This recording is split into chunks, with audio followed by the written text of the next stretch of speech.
திண்டுக்கல் பஸ்ஸை காணோமா? இப்பதான் இன்னைக்குல வச்சேன், இங்க வச்சேன் தெரியல. என்ன நக்கல் பண்ணுவியா? என்னண்ணே நக்கலானா? ஏடா பஸ்ஸை காணும் என்கிட்ட வந்து கேட்டா எனக்கு என்ன தெரியும்? நானா எடுத்து மடிக்கல வச்சிருக்கேன். இல்லண்ணே, திண்டுக்கல் பஸ் இருக்குல்ல, அது எங்க நிக்கும்? பிரேக் அடிச்சா எங்கனாலும் நிக்கும். மதுரை வீரன் தானே. அதை கேட்கல.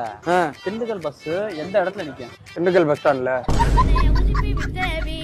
அதல்லண்ணே, இப்ப இந்த 5:10 வரும்ல? 5:10 வராது. 100 ரூபா 160 ரூபா டிக்கெட்டு.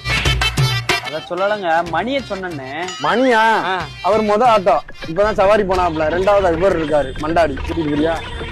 மண்டாடியா? என்னடா தம்பி, என்னடா வேணும்? இல்லண்ணே, ஒண்ணும் இல்லண்ணே, நான் இப்ப திண்டுக்கல்லுக்கு போகணும். ஒரு ஆள்கிட்ட கேட்டேதான் பஸ் ஸ்டாண்டுன்னு சொன்னாப்ல. திண்டுக்கல் பஸ். திண்டுக்கல் பஸ் வேணும்ண்ணே. மூதேவி அறிவு இருக்காடா? இது டவுன் பஸ் நிக்கிற இடம்டா. ரூட் பஸ்ஸுக்கு நீ மெயின்ல போயிலடா ஏறணும்.